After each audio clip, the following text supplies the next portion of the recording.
Okay, Stats, quick hello. Hello. And quick hello from the Gazelle. Good evening, ladies and gentlemen, once again. Right, okay, Stats man, go straight into it. Southport, what are we missing here?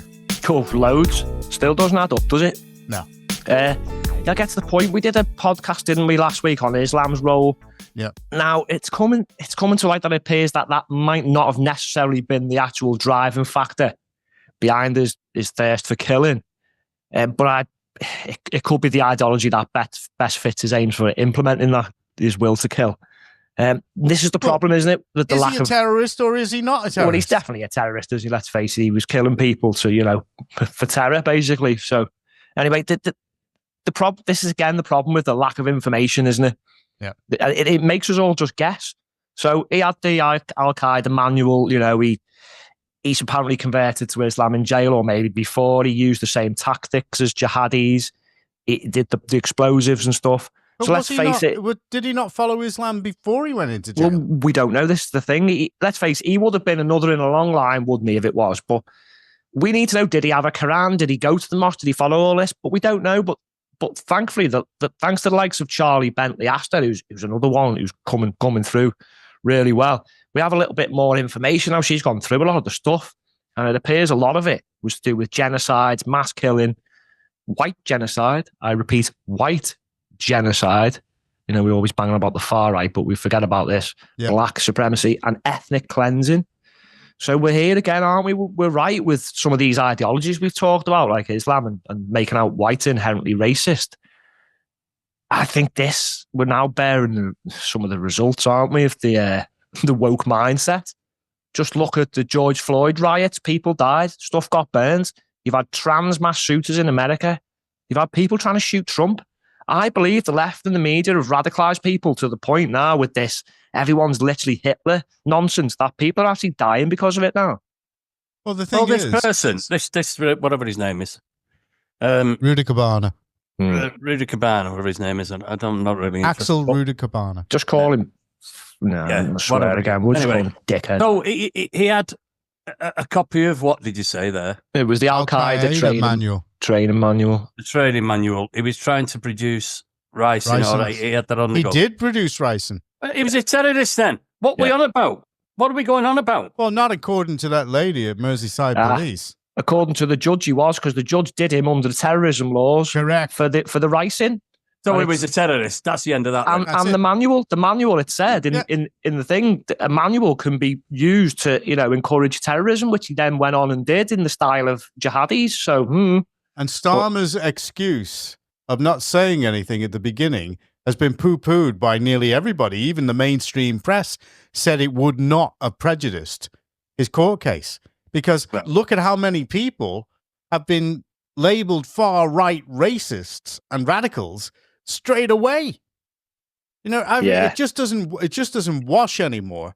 So as far as I'm concerned, there is a lot of questions that haven't been answered, and that will come out, but they'll squash it as much as they can and say, look, nothing to see here. Let's move on.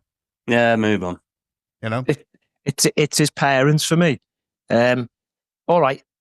Let's just say Islam was part of it, but possibly not as much as we originally thought. Mm-hmm. That's what the only thing they told us.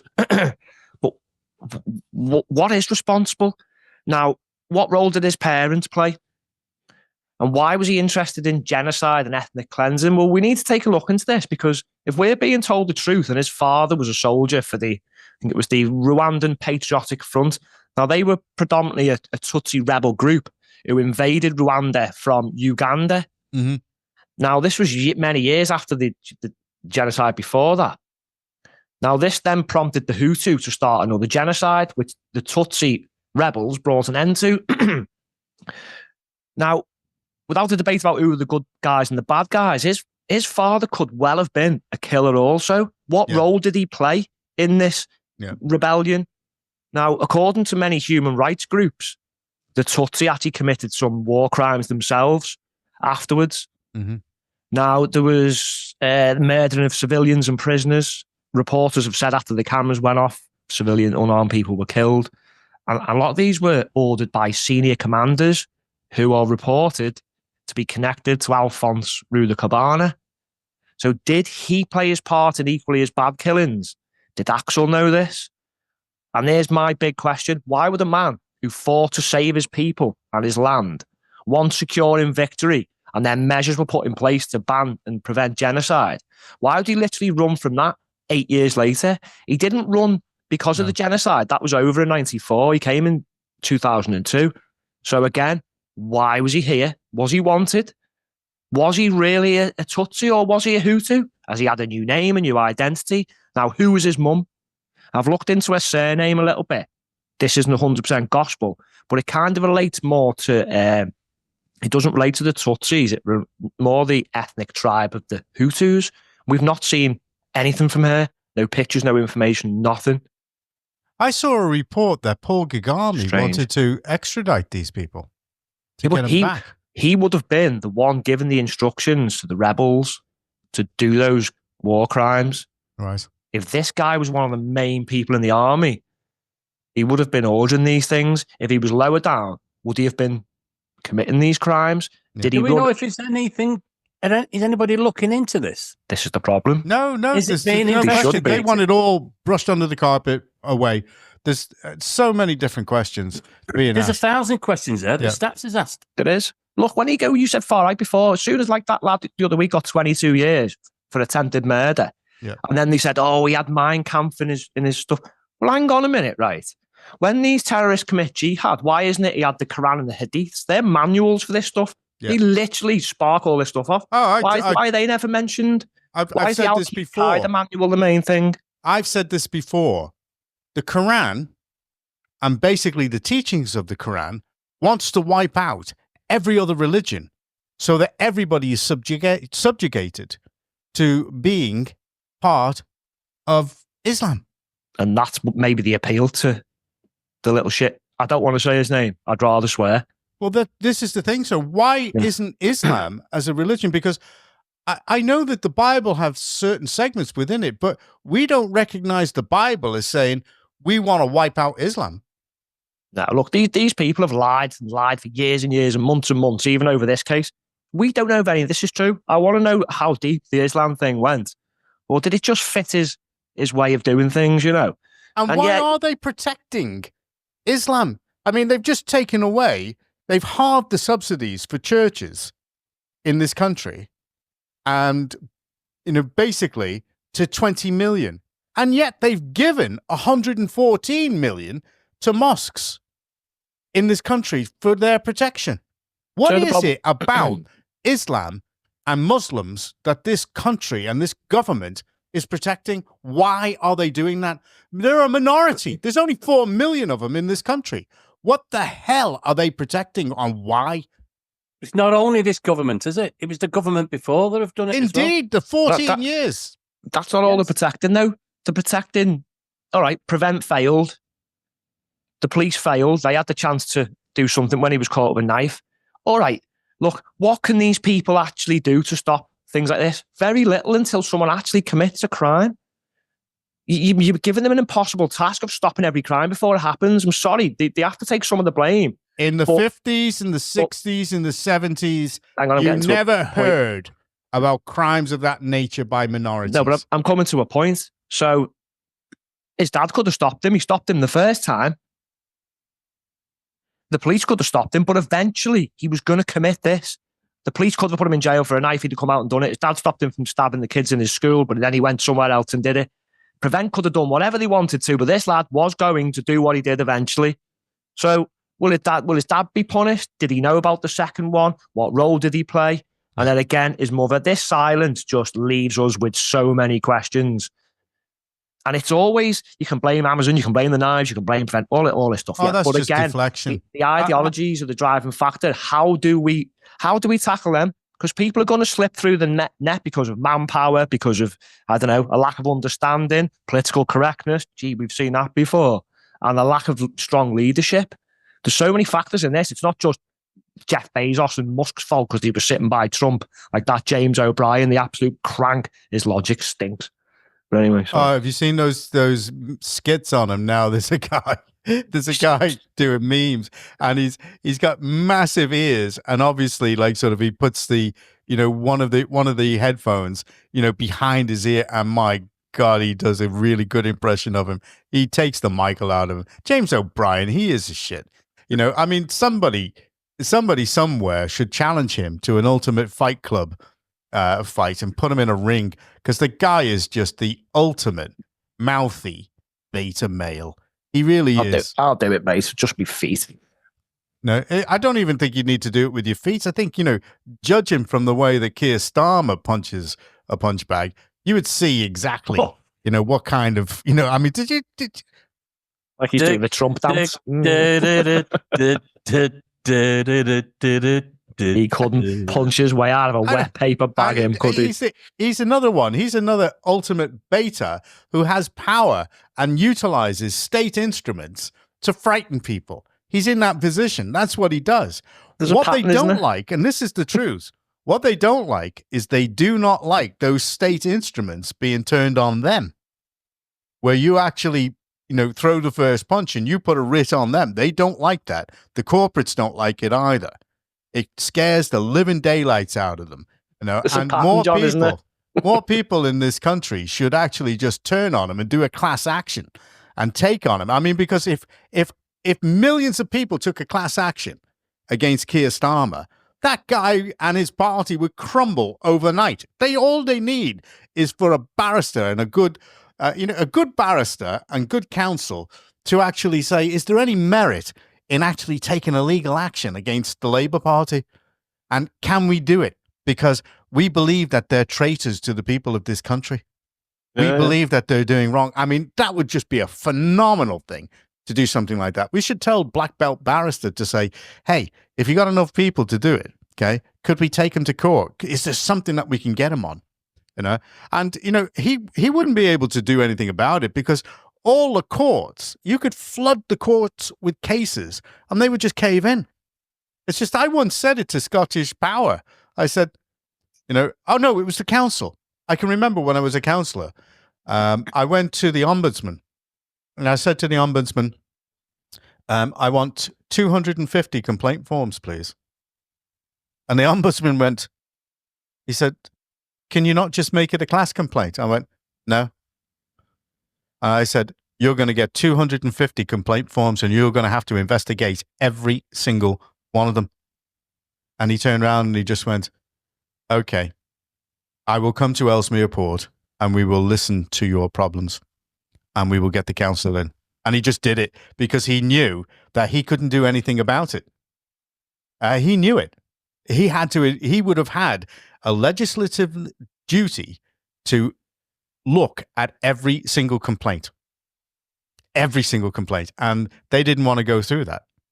So that's why it got attention. And that's why the council at the time started paying attention. Simple as that. And it was over car parking issues. If we had someone like Trump, we could sort this issue out. Do you want someone to have a guess? I've just looked it up. How much money the UK has given Rwanda since 1998? How much do you reckon? Go on. I said have a guess. Come on, make it fun. UK's given Rwanda 22 million. Since 1998. Oh, sorry. So, no, I reckon it's got to be over 300 million. Trev? Well, I'm not going to Let's just say it's a little bit higher than what John said. Yeah, $1 billion then. Spot on, bro. $1 billion. Yeah. So Trump would say... What the hell have we given them $1 billion for? So what would Trump say? Hey, guess what? Unless you tell us exactly who this guy is, where he came from, why he's here and what he's done, you ain't getting any more money. More money, that's not it. a penny. Forget it, not a penny. And in fact, we're going to send you the immigrants back and we're not even paying you.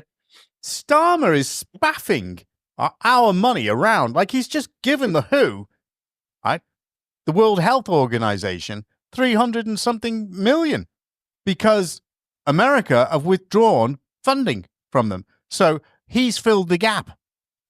It's all right. We've helped China.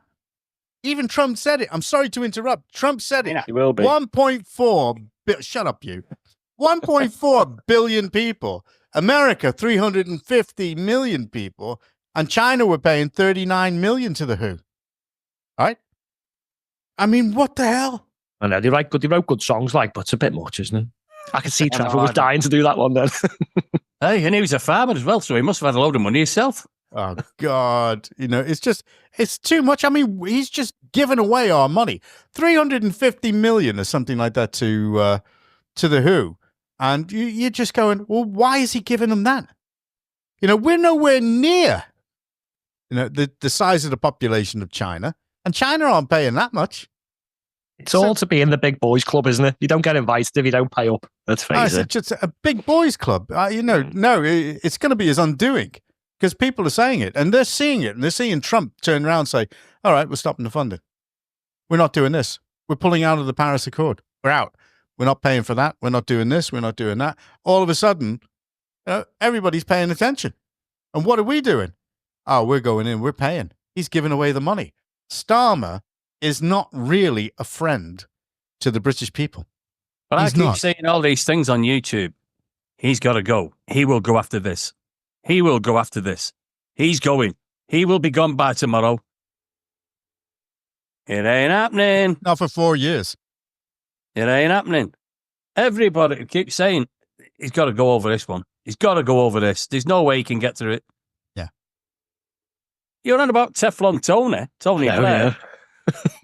It all started going wrong since Blair. Yeah. What Since about Blair? What about all these? He's had more freebies than any MP in Parliament, in the whole of Parliament. And he was the man who said, you elect me and I will clean up politics. Yeah, He was, right. he's the worst of the rest of them. Do you know he also turned around and said, Nothing's not been said a about it. penny, not a penny more will you pay for your council tax. He said that. And look what we're facing. So do we have a right to say, well, Starmer said we weren't going to pay any more for our council tax than we did last year. So why are you putting it up by 4.99%? When I We was don't a want to lad, pay it because, we support what Starmer said. when I was a lad, We're a lad. at the age of 16, At the age of 16, and I was made walking up those cobblestone highways with my I'll tell him wooden to be leg. quiet, Trev. Clunk, I made a pact clunk. with the government at the time that I pay my national insurance every week out of my wages to go towards my pension and to go towards the national health. And they want to take that off you. I've paid that for 50 years. Yep. 50 years, and they've now broke their contract because they're telling me that my pension is a benefit. My pension is officially a benefit. It's not a benefit because if I hadn't paid that money, I wouldn't get it. Otherwise, be grateful for what we're giving you. Want my own money back. Do you know what's going to be hilarious? Is when Starmer and that actually the penny drops and they realise they can't do a lot of the stuff they wanted to do because their mate Tony Blair just took sovereignty away from Parliament to all the quangos and the Supreme Court and all this stuff, which has trashed our constitution, which is the person who's put us in the most mess. But everyone thinks Blair is this amazing character. He was the most dangerous person to be in control of this country ever. And we've reaped the consequences ever since.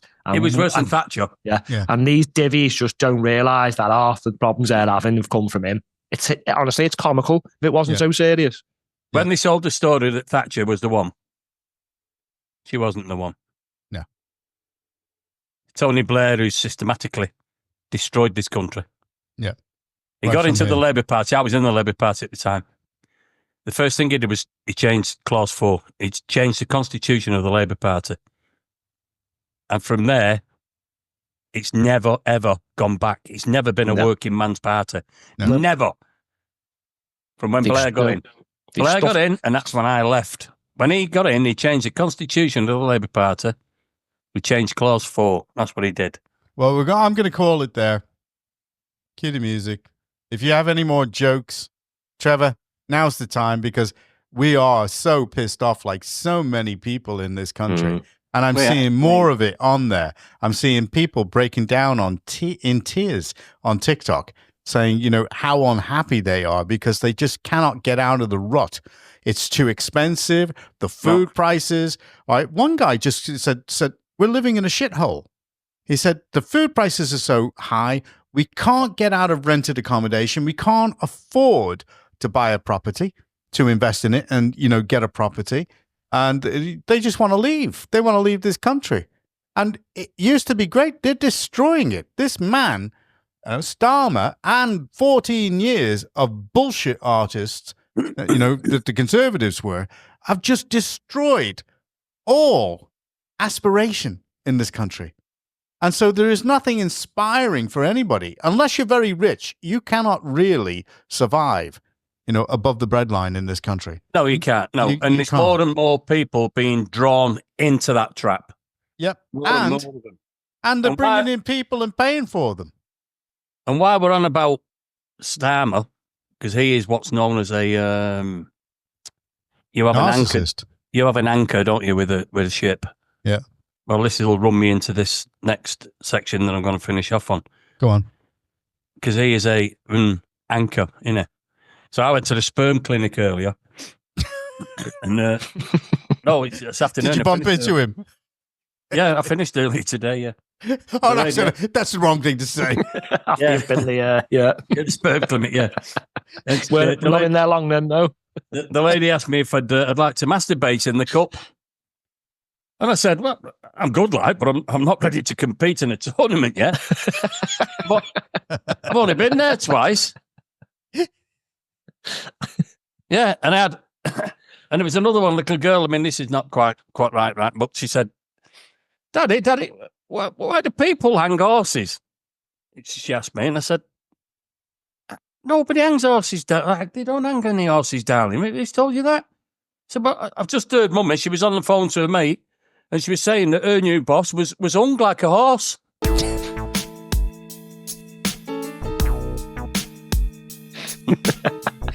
That's it. Do apologise for that one, ladies and gents.